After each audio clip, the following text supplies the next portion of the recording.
हे everyone, welcome back to foodie Pragya. तर आज आपण बनवणार आहोत लाल भोपळ्याच्या पानाची भाजी।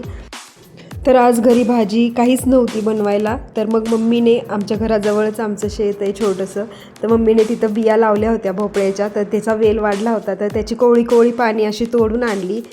तोडून आणल्यानंतर त्याला स्वच्छ पाण्याने धुवून घेतलं। धुवून घेतल्यानंतर एकावरती एक ती अशी रचून घेतली आणि त्याला एक फोल्ड देऊन बारीक अशी कट करून घेतली।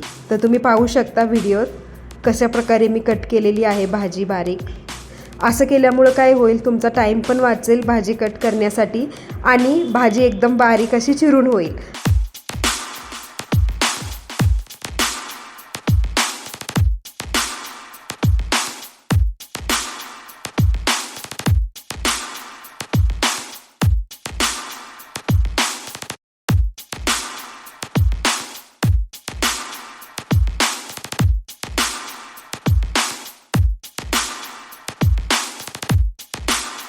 तर बघू शकता आपली भाजी जवळपास चिरून झालेली आहे। ती आता मी एका भांड्यामध्ये काढून घेते।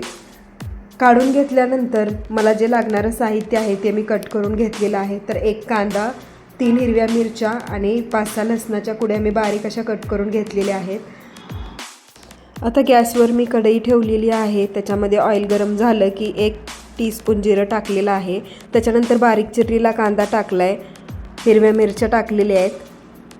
हे छान असं परतून घ्यायचं आहे। परतून झाल्यानंतर त्याच्यामध्ये मी टाकलेले आहे लसूण, जे की आपण आधीच बारीक चिरून घेतलं होतं। तेही छान परतून झाल्यानंतर त्याच्यामध्ये आपण टाकायची आहे बारीक चिरलेली भाजी। तीही छान अशी मिक्स करून घ्यायची आहे ऑल इन्ग्रेडियंटसोबत। आता मी टाकते त्याच्यामध्ये चवीनुसार मीठ आणि अर्धी वाटी भिजवलेली मूग डाळ। मूग डाळ तुम्ही तुमच्या चवीनुसार टाकू शकता। आणि मूग डाळ टाकून झाल्यानंतर मी त्याच्यामध्ये टाकते अर्धी वाटी शेंगदाण्याचं कूट। हे सगळं टाकून झाल्यावरती ही जी भाजी आहे ती एकत्र छान अशी मिक्स करून घ्यायची। आणि मिक्स करून झाल्यावरती त्याच्यामध्ये मी थोडंसं पाणी टाकलेलं आहे।